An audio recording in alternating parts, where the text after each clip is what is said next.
윤석열 대통령, 윤석열 정부가 끊임없는 한미일 안보 협력, 인도 태평양 전략을 얘기를 하면서 그 전까지는 사실은 우리가 아시아 태평양 전략 그리고 육자회담 혹은 뭐 육자회담이 끊어진 다음에는 그래도 중국과 러시아에 대한 끊임없는 외교를 통해서 한반도의 항구적인 평화 정책 여기에 포커스를 맞추고 있었는데 윤석열 정부 들어서면서 한미일 안보 협력을 강화하면서 계속 동맹까지 군사 동맹까지 가는 거 아니야라는 의혹이 있지 않았습니까? 네, 당연하죠. 예. 실제 6월 27일에서 29일 사이에 네. 프리덤 엣지 훈련을 했어요. 예. 그것은 한미일 연합 훈련인데 대규모 연합 훈련을 한 겁니다. 네, 한미일 네, 네. 대규모 연합 훈련은 이것은 저는 한미일 동맹으로 가는 중간 다리다라고 생각을 해요. 네.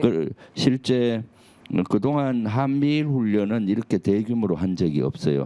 어떤 사안을 가지고 대잠 훈련을 한다든가 네. 또는 그 정보 유통 훈련 정도만 했거든요. 그런데 이번에는 지상군만 다 빼고 네. 지상, 해상, 공중, 사이버전 이런 여러 영역에서 대규모 훈련을 한 것이거든요. 네. 이렇게 연합 훈련을 하면은 지 체계를 일어나하고 또 체계를 융합을 서로 해야 돼요.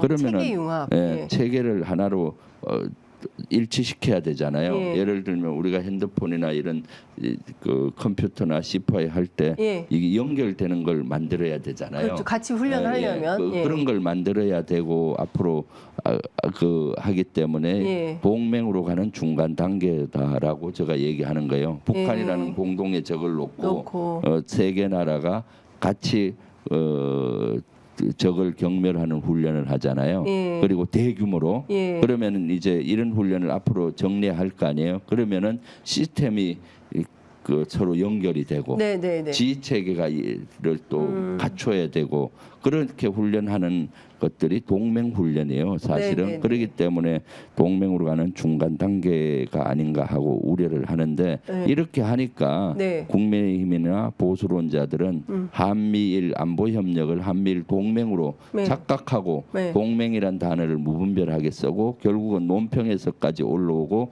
홍준표 대구시장 같은 경우는 대선 주자까지 했던 분인데도 네. 동맹이란 단어를 쓰고 아직도 안 고치고 그것이 네. 맞다고 지금 우기고 있잖아요. 그러니까. 그리고 미국 사람들을 만나면 미국의 정치가들이나 학자들을 만나면 공공연히 한미일 동맹이라는 단어를 써서 제가 늘 지적을 하거든요. 네. 보수에서도 학자들이 일부는 쓰기 시작을 한 것 같아요. 네. 제가 방송에 나가서도 한미일 동맹이라는 단어를 쓰신 분이 있어서 그거 잘못됐다 예. 지적해서 그 자리에서 시정을 시킨 적도 있는데 네. 이러한 형태들이 분위기가 가고 있는 거잖아요.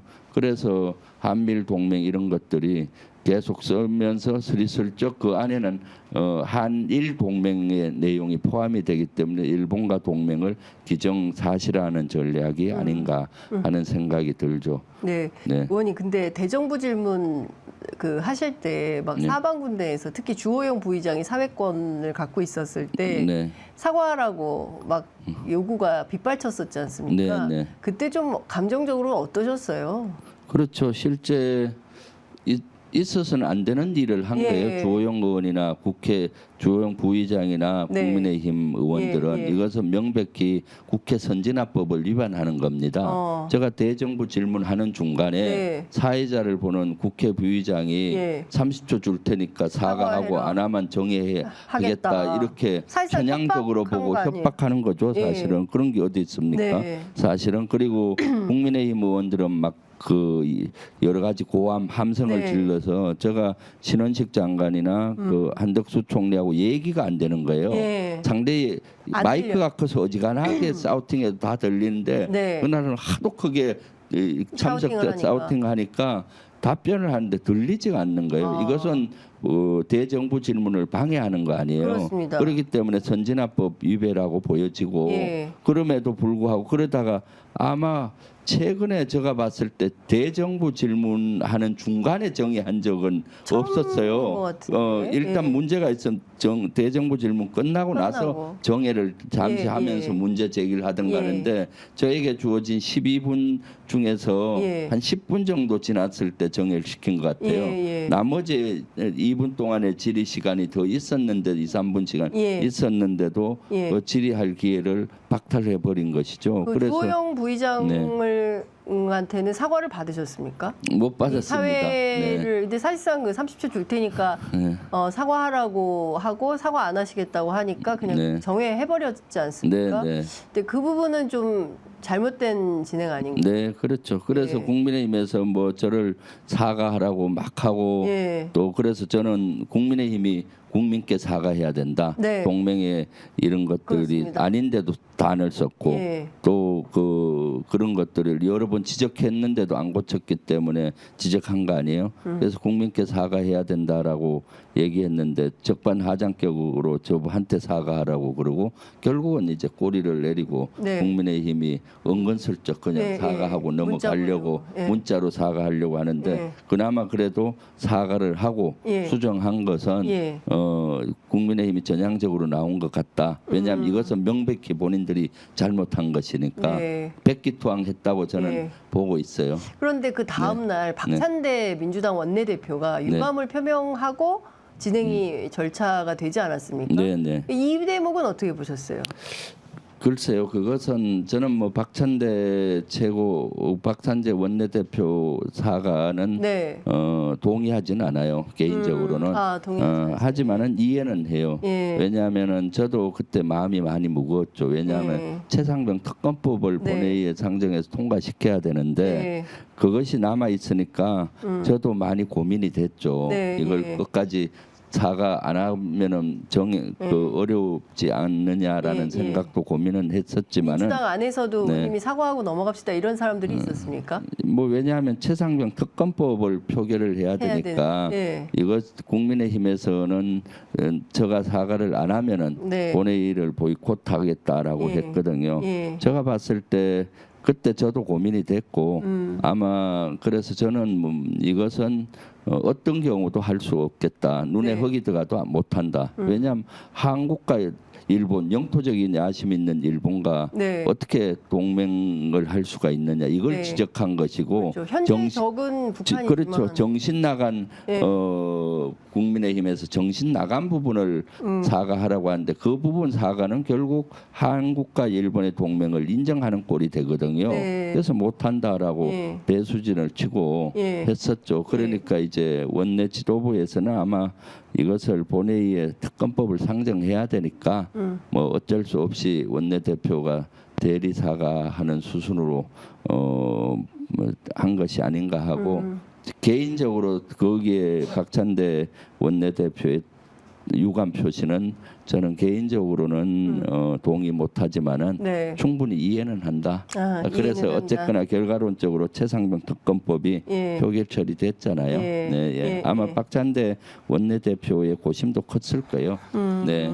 그래서 저는 사과를 혹시 하라고 또 분위기가 요구될 것 같아서 네. 그 다음에는 아예 전화기를 끊었어요. 배수진을 치는 거죠.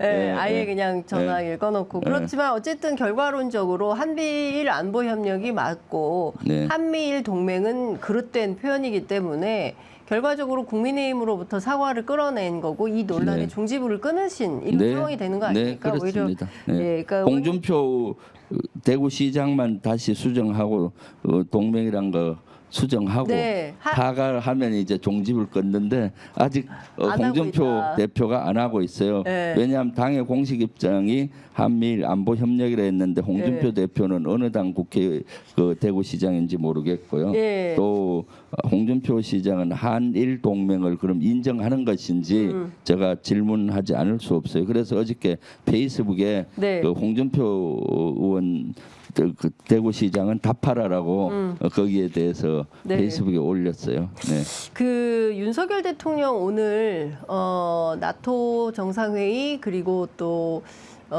이제 하와이 호놀룰루에 그 이제 아태 사령부 방문을 위한 순방 출발을 이제 곧 할 걸로 보이는데요. 그 이번에 가는 의미는 뭐가 있다고 보십니까? 글쎄 이번 나토 저는 하와이 인도 태평양 사령부에 가는 거는 저는 큰 문제가 없다고 봐요. 네. 왜냐하면 전시에 미군 기지, 주한 미군들을 예. 여러 가지 전력을 제공하는 곳이니까 그런 예. 걸 국군 통수권자로서 이해할 필요가 있으니까 예. 한 번 정도는 갈 필요가 있다라는 생각을 하는 거고요. 네. 대신 나토 정상회담은 저는 가서는 안 된다라고 생각해요. 나토 정상회담을 갈 것이 아니라 예. 실제 지금은 가장 우리의 안보 위협이 뭡니까? 북한과 러시아가 동맹을 맺은 겁니다. 그렇습니다. 그래서 북한과 러시아가 더 이상 밀착되지 않도록 그 연결고리를 끊는 거예요. 예. 그러면 연결고리를 어떻게 끊겠느냐가 네. 중요하잖아요. 예. 북한과 그 러시아가 더 밀착되면 밀착될수록 우리에겐 안보 위협으로 다가오고 있잖아요. 네. 러시아의 군사 기술이 미국 일부 북한에 전수돼 버리면은 어떻습니까? 그리고 북한인 내 경제 제재라 다 풀리고 석유라든가 식량을 러시아로부터 제공받고 이렇게 되면은 되게 어려워지거든요. 우리 한반도의 북한 핵을 푸는 문제라든가 네. 동북아의 지형도. 그래서 여기에 대해서 중국이 되게 불편해하고 있어요. 그럼 중국을 이용을 해서 러시아와 북한의 연결고리를 더 단단하지 못하도록 끊을 필요가 있거든요. 네. 그래서 저는 3자 회담 내지는 4자 회담이 필요하다고 보여. 네.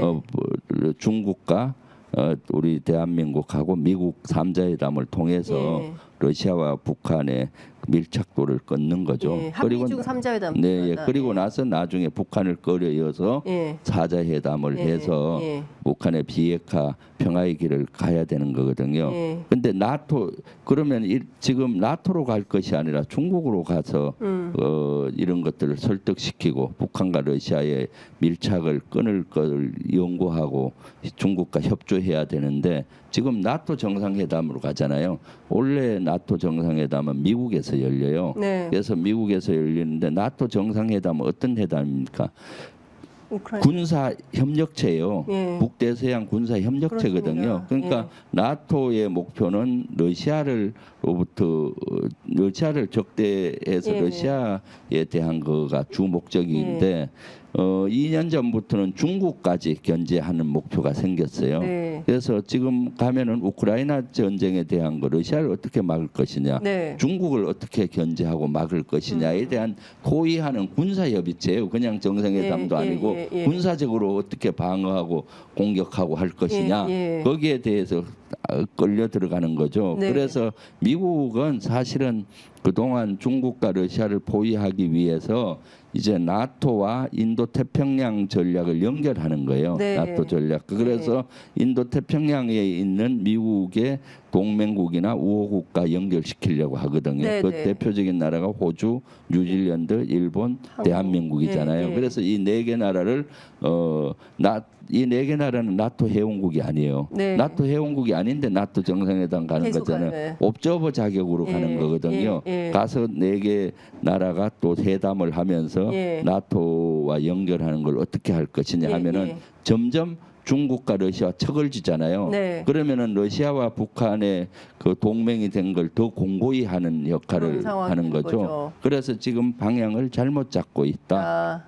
나토 정상회담 하니까 얼핏 보니까 많은 정상들 모였으니까 우리 대통령께서 가서 많은 정상 만나면 좋지 않느냐 하는데 이것은 군사협의체 예. 회의다. 군사회의다. 예. 여기에 잘못 가게 되면 점점 더 어려워진다라는 거죠. 우크라이나 무기 지원 문제를 약속하고 온다면 그러면 어떻게 되는 겁니까? 그럼 점점 어려워지죠. 예. 지금 무기 지원하게 되면은 러시아와 북한의 밀착이 점점 강해지잖아요. 네. 그래서 가서 미국 대통령을 사실 만나서 네. 미국을 설득시켜서 3자 회담이 필요하다.